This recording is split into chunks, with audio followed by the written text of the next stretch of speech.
Shalom. Ce Shabbat, nous allons lire deux parachiotes, Matot et Masé. Également, c'est la fin du livre Bamidbar. Matot, de quoi s'agit-il? Quand on voit le premier thème, on est saisi par la gravité d'utiliser la parole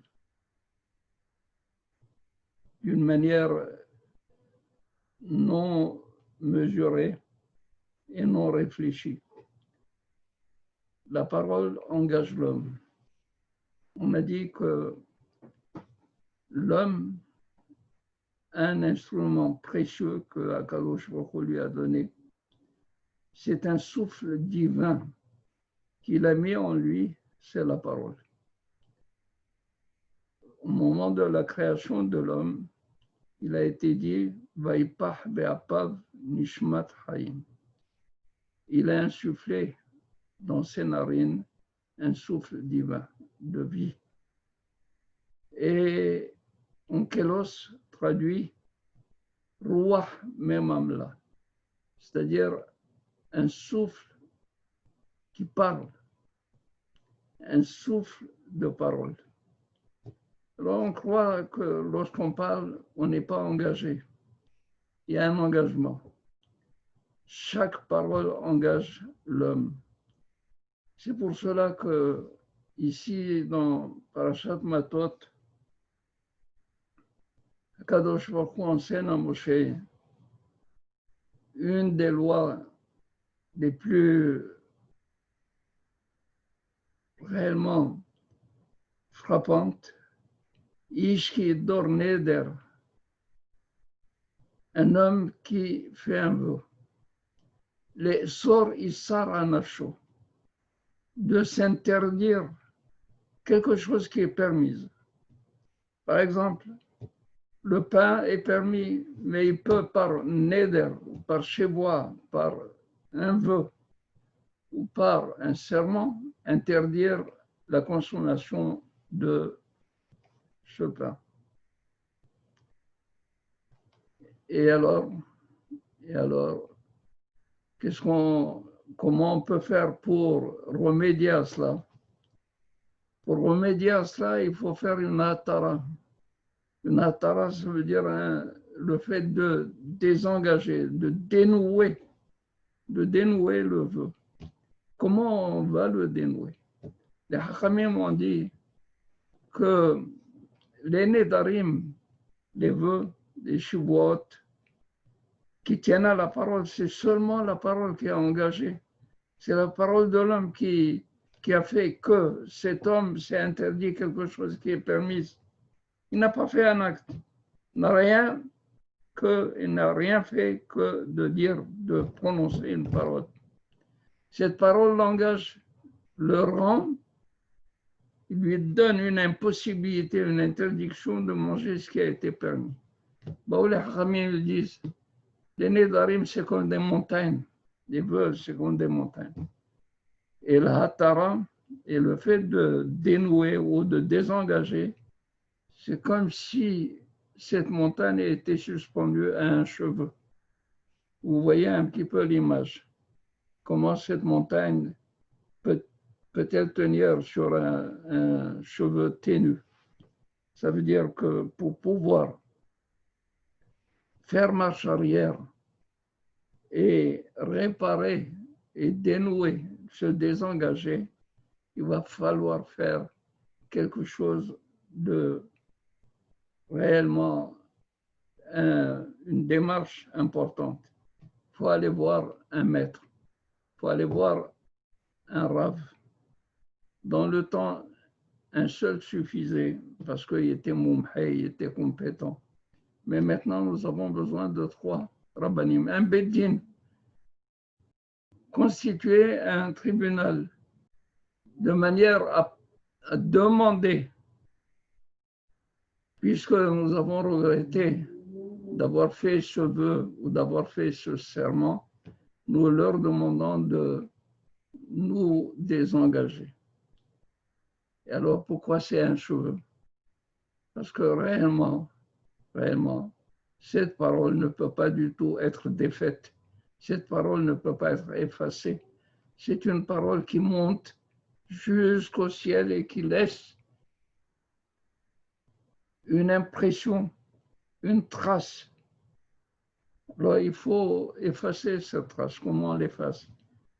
Eh bien, c'est le Rav ou le maître qui, par ses questions, il essaie de trouver une porte, un pétard, une ouverture pour pouvoir nous ramener à regretter. C'est-à-dire, on fait une démarche dans le temps, on revient à l'instant même où nous avons fait le vœu, et si on répond au Rav comme quoi je regrette, si j'avais su en ce moment, quand j'ai fait le vœu, que j'allais le regretter aujourd'hui, à ce moment-ci, je ne l'aurais jamais fait en ce moment. Ça veut dire quoi? Ça veut dire que je me suis remis à la situation première, et dans cette situation, je n'aurais pas fait de vœu. Ça veut dire que je suis prêt à me désengager. Et alors, en ce moment, le Rav, il fait mutalach, mutalach, mutalach. Ou les dayanim, les trois dayanim, mutalach, c'est permis, ça a été dénoué, désengagé. Ça, c'est quand c'est nous. Maintenant, si c'est une femme, si elle est bébé avia, une jeune fille qui dépend de l'autorité du père, alors si jamais elle fait un vœu en présence du père, alors automatiquement le père doit réagir. N'a aucun droit. Ton vœu n'est pas valable. S'il réagit de cette manière, la fille n'est pas du tout engagée. Si elle est mariée, c'est le mari qui a autorité pour désengager de ce vœu. Qu'est-ce que nous apprenons de là? Chers amis, regardez. Il y a beaucoup, beaucoup de mal qui se fait par la parole, par notre langage, par notre utilisation de la bouche d'une manière intempestive ou d'une manière irréfléchie. Et on cause beaucoup de mal. On cause beaucoup de mal à soi-même. Alors que le fait de garder silence, de garder un contrôle sur la bouche, de garder un contrôle sur la langue, peut apporter que la vie. Les Hachamim disent, à propos du verset de Shlomo HaMelech, Haïm mavet beyad halashon. La vie et la mort tiennent entre les mains de Lashon, de la langue. Beyad halashon, les mains de la langue. Est-ce que la langue a une main? Bien, la langue, elle peut aller loin. On est ici et on peut parler et atteindre quelqu'un qui vit à 2000 kilomètres de nous et faire du mal. Haïm ou mavet biyad halashon. Les Hachamim disent que le lashon, la langue, est comparée à une flèche. Cette flèche, une fois qu'elle est tirée de l'arc, on ne peut plus la retenir, on ne peut plus la ramener. C'est comme ça aussi la parole. Une parole qui est dite, qui est prononcée, et surtout si c'est une parole pour le mal, pour la médisance, pour quelque chose qui n'est pas positive, alors automatiquement, on ne peut pas la ramener. Et comme disait Hachamim, fais bien attention. Tant que la parole n'a pas été exprimée, c'est toi qui la contrôles. mais une fois que tu l'as exprimé, c'est elle qui te contrôle. Alors pourquoi arriver là? Et surtout, sachant qu'Akadosh Baruch Hu, il a dit, Hogatem oti bedivrechem. Vous m'avez fatigué par vos paroles. Est-ce qu'on peut parler de fatigue pour Akadosh Baruch Hu? Lui qui supporte le monde, lui qui a créé par la parole un monde entier, des mondes, et il les soutient. Il dit, Hogatem oti bedivrechem. Par vos paroles, les paroles inutiles. Ces paroles inutiles dérangent Akadosh Baruch Hu. Il peut tout supporter, mais pas ce bavardage inutile. Aujourd'hui, nous payons cher le fait de n'avoir pas gardé le silence dans nos lieux de prière, dans nos lieux saints. Les Hachamim disent que la Shekhinah se trouve. Alors, quand la Shekhinah est là, le premier saïf, le premier paragraphe de Shulchan Aruch dit comme ça, fais bien attention. Quand tu es devant la Shekhinah, ta parole ne doit pas être comme si tu étais avec des amis. Il faut considérer comme si tu étais devant un roi. Et devant un roi, tu ne peux pas te permettre de parler n'importe comment. Tu fais attention à tes expressions, à ce que tu dis. Eh bien, nous sommes devant le roi des rois, devant la Shekhinah, la présence divine. Nous devons la respecter. On a appelé ce virus le Covid-19.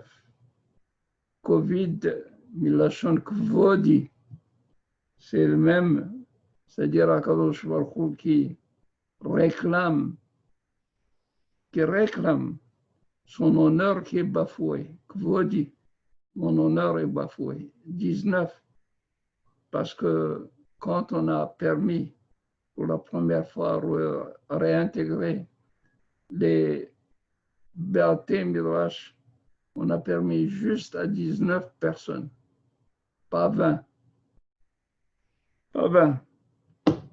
Alors, la bataille, il faut absolument que nous fassions attention à nos paroles. Quand on parle bien, Akadosh Baruch Hu est heureux, il nous aime et Akadosh Baruch Hu répond à nos prières.